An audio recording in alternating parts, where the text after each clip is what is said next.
அண்மை செய்தி. ஞானசேகரனிடம் மேலும் ஒரு வழக்கில் விசாரணையானது நடத்தப்படும் என அண்மை செய்தியை தற்போது பார்த்து வருகிறோம். கூடுதல் விவரங்களோடு இணைகிறார் செய்தியாளர் சுதர்ஷன். வணக்கம் சுதர்ஷன், விவரங்கள்.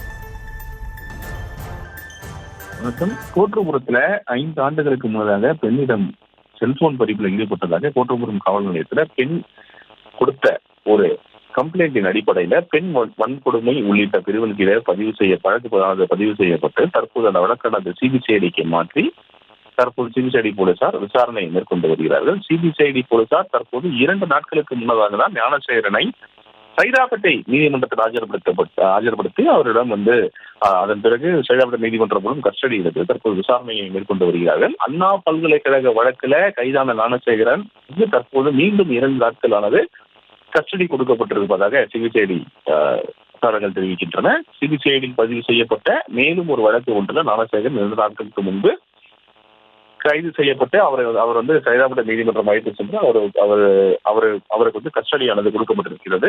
சிபிசிஐடியில ஞானசேகரன் மீது பெண் வன்கொடுமை தடுப்பு சட்டம் உள்ளிட்ட பிரிவின் கீழ் வழக்கு பதிவு செய்துள்ள நிலையில 2 நாட்கள் கஸ்டடி எடுத்து சிபிசிஐடி போலீசார் விசாரணை மேற்கொண்டு வருகிறார்கள். சைதாப்பேட்டை நீதிமன்றத்தில் நேற்று ஆஜர்படுத்தப்பட்ட ஞானசேகரன் தற்போது 2 நாட்கள் கஸ்டடி எடுத்து சிபிசிஐடி போலீசார் விசாரணை மேற்கொண்டு வருகிறார்கள். நேற்று இன்று இந்த 2 நாட்கள் கஸ்டடியானது கொடுக்கப்பட்டிருக்கிறது. இந்த 2 நாட்களிலுமே சிபிசிஐடி போலீசார் விசாரணை மேற்கொண்டு வருகிறார்கள்.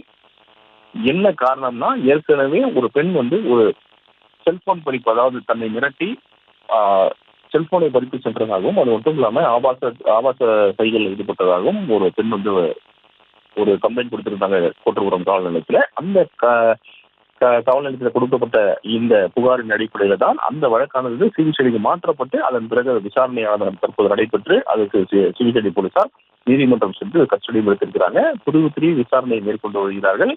தொடர்ந்து இந்த வழக்கிலும் அவர் கைது செய்யப்பட்டிருக்கிறார். மேலும் வேற ஏதாவது இவர் இந்த மாதிரி பண்ணியிருக்கிறாரா அப்படின்னு சொல்லிட்டு தொடர்ந்து போலீசாரிடம் விசாரணை மேற்கொண்டு வருகிறார்கள். விவரங்களுக்கு நன்றி சுதர்ஷன்.